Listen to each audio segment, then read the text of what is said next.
kind of scenarios will exist and so on. Yeah. Let's look at what has been happening in the. Can I have a little water? Oh, there is. Oh, I'm sorry. There is here. I didn't see that.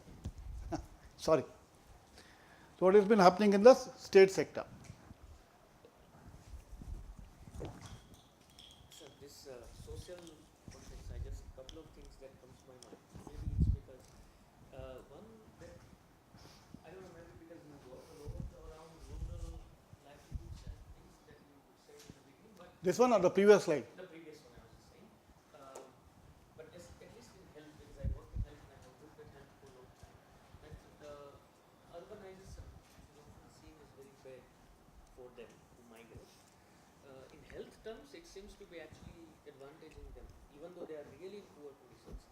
But if you compare them with those who stay back in rural areas, they seem to gain by coming to urban space. Sure. Sure. And the second is this, the inequities that you mentioned, particularly in terms of livelihoods and wealth and prosperity, cut across many these sectors, including health, that they have been really widening for years. The trend is really there. Yeah. Yeah. Shall I continue?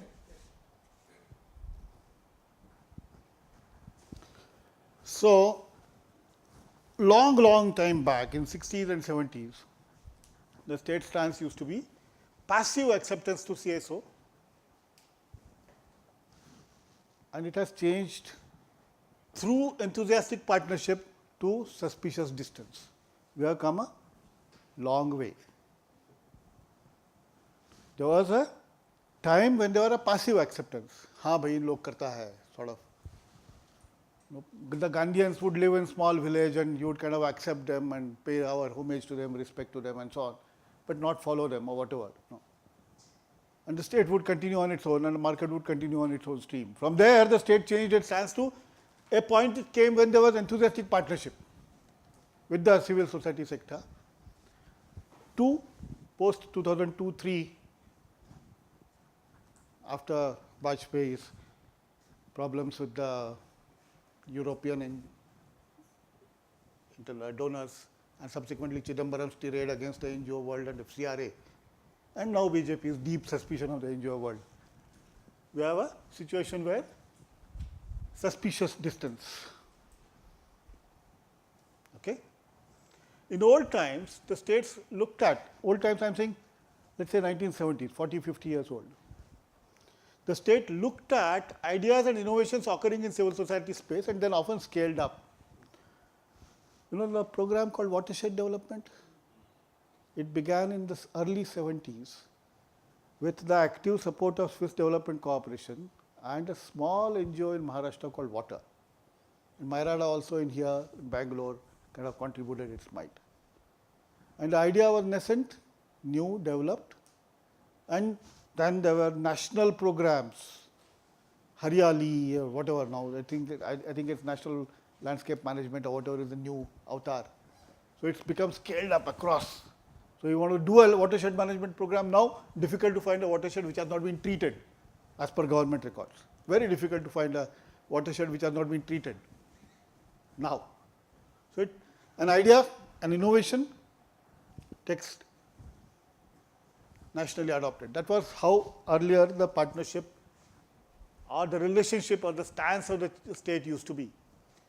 In some places like West Bengal and the CPM rule, there was a deep suspicion of civil society as suspicion that it was chipping away at the base of mobilization.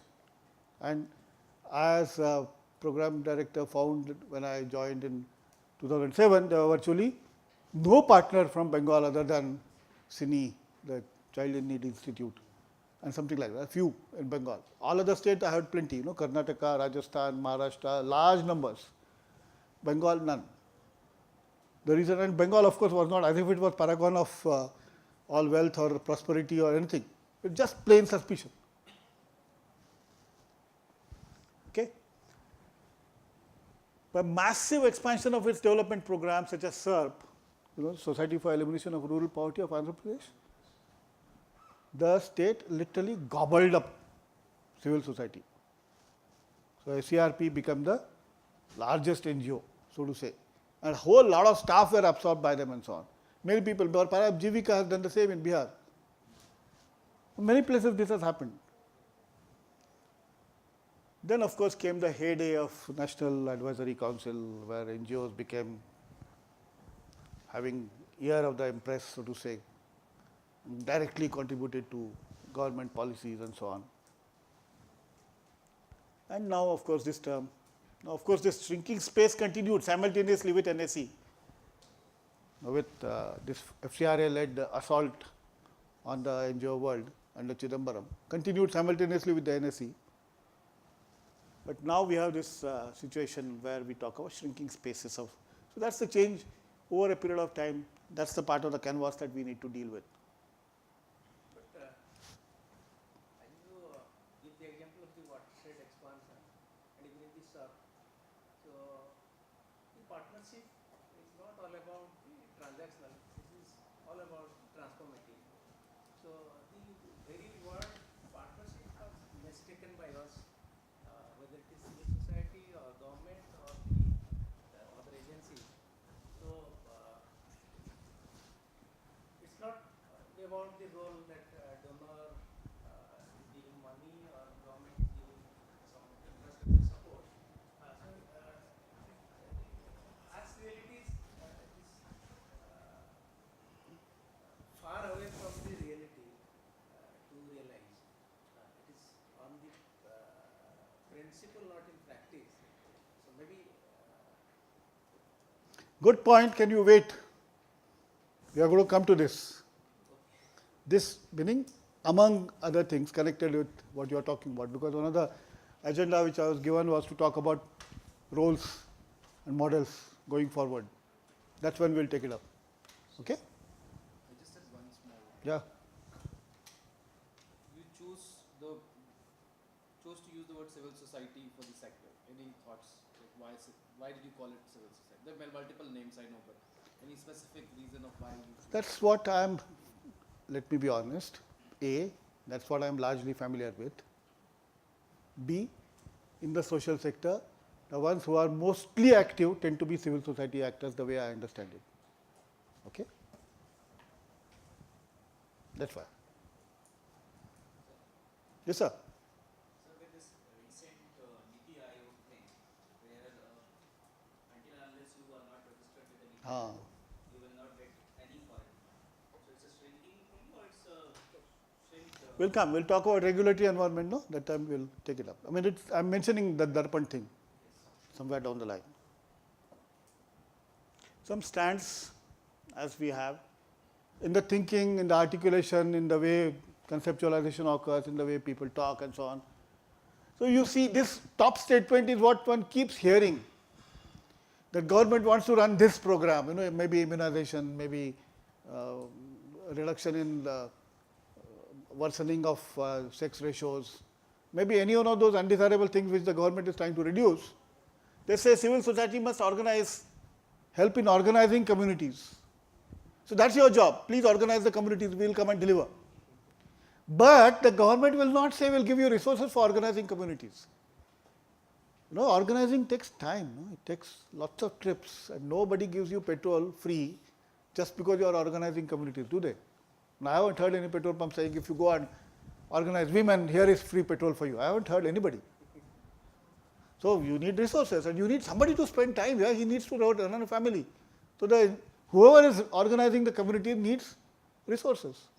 Government says, no, this is your job. You organize communities, and you work with the community. You act as bridges between us and the communities. But don't ask for money. This is what the government says. You know? So this is one which one repeatedly hears. Ministers and collectors and big officers talking like this.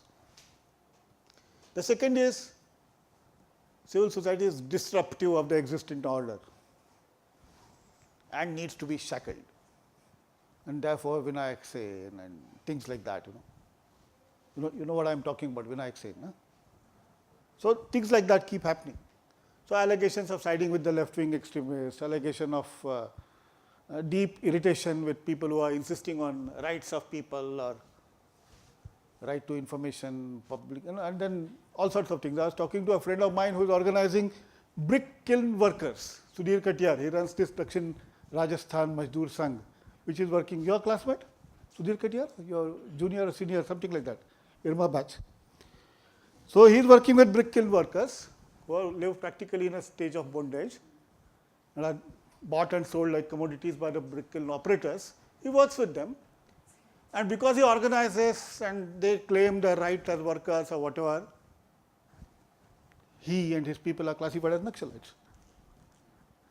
No, that's a very easy thing to do, na? ये Naxalites है, पकड़ के बंद करो इनको. He experiences that. This is perhaps quite common in the people who work on issues which are considered to be disruptive. Civil society is defaming India. Recently, a very venerated donor from the Swiss Development Corporation had come to India, proper visa. He came, he was sent back, packing. Huh? Yeah, because he was working on Dalit issues. And Jiggesh Mewani, whatever it is. So, all that kind of a thing. So, you are defaming us. So, Kancha Ilya goes and makes a speech in American Congress talking about the situation of Dalits. You are defaming India. The ultranationalist or whatever word you want to use. So, that sort of a thing, so they are defaming.